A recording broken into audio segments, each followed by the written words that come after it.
आसान नहीं है मुझे लगता है कामयाब महिला बनना, घर के अंदर, घर के बाहर, वो संघर्ष, वो संयम। और हम तो कहते भी हैं कि सशक्त महिला से ही सशक्त देश बनता है।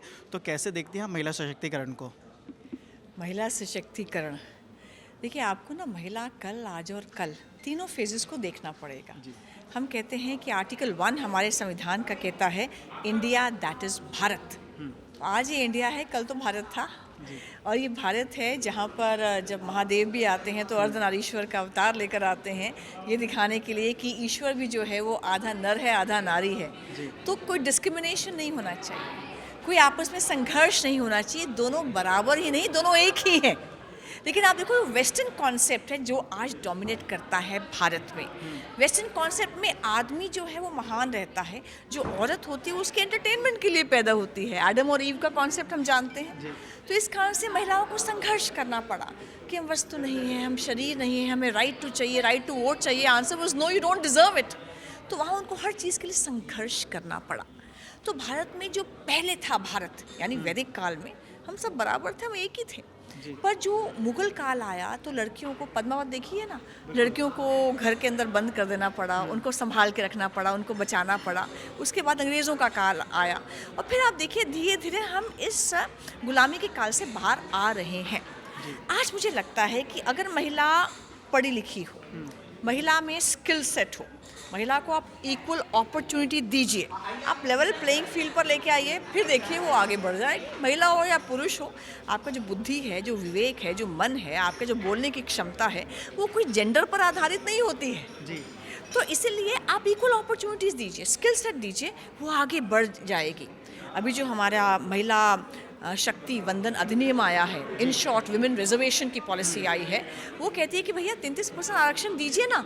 वो इसलिए कहती है कि कहीं ना कहीं गेट कीपर्स बैठे हैं हर जगह पर, इंडस्ट्री में बैठे हैं, फैक्ट्रीज में बैठे हैं, आपके स्टार्टअप के बड़े बड़े प्रोग्राम्स में बैठे हैं, आपके सरकार में बैठे हैं। महिला यहीं तक आएगी, यहाँ से गेट बंद कर दो, यहाँ से आगे नहीं जाएगी। तो इन गेट कीपर्स को हटाने के लिए जो विमेन एम्पावरमेंट के प्रोग्राम्स आए हैं, विमेन रिजर्वेशन आई है, this is a very important step towards giving a level playing field to men and women both. आपने वुमेन एम्पावरमेंट का जिक्र किया, महिला शक्ति वंदन अधिनियम का जिक्र किया और आरक्षण का भी जिक्र किया। मुझे लगता है कि कहीं ना कहीं समाज में आज भी ऐसा तबका है कि बाहर तो उन्हें आरक्षण मिल जाता है, मगर समाज के अंदर उन्हें आज भी संघर्ष करना पड़ता है। आप इसे कैसे देखती हैं? समाज मतलब घर में ही संघर्ष करना पड़ता है। हम कहते हैं कि महिला के लिए तो जन्म लेना ही एक चुनौती है। ऊपर से 1000 लड़के नीचे आते हैं तो सेफली डिलीवर्ड, औरतें आती हैं तो 50, 60, 70 कहाँ जाती हैं तो जन्म ही नहीं ले पाते हैं। उसके बाद जब बड़ी होती हैं, स्कूल में आती हैं, तो स्कूल में 5th 6th क्लास के बाद टॉयलेट्स नहीं है तो स्कूल कंटिन्यू करना ही एक चुनौती होती है। फिर सब्जेक्ट्स चूज़ करना एक चुनौती होती है। Choose subjects women like why science, go to home science, go to pol science. उसके बाद 12th में आती है तो गर्ल्स कॉलेज में जा, कोएड में क्यों जाएगी। जब नौकरी करती है तो शरीफ बॉस मिलना चुनौती है, जब शादी करती है तो डाउरीलेस मैरिज एक चुनौती है। और घर के अंदर जब बच्चे होते हैं तो बच्चों के आगे बच्चे देखते हैं मम्मा है ना मेरी, ये फ्रेंड फिलोसोफर गाइड है मेरी। पर घर में पिता माँ को इतनी इज्जत नहीं देता, दादा दादी को नहीं देता, नाना नानी को नहीं देता, तो घर में भी स्वाभिमान के साथ रहना एक संघर्ष है। तो आप घर को ठीक कीजिए, समाज तो अपने आप ठीक हो जाएगा। किसी ने किसी नोबेल प्राइज विनर से पूछा, tell me how can we have peace in the world. उसने कहा have peace in your house.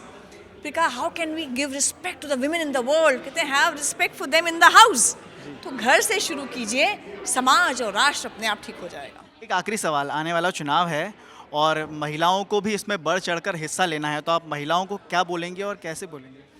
देखिए, मैं तो यही कहूँगी कि अपनी शक्ति को पहचानो।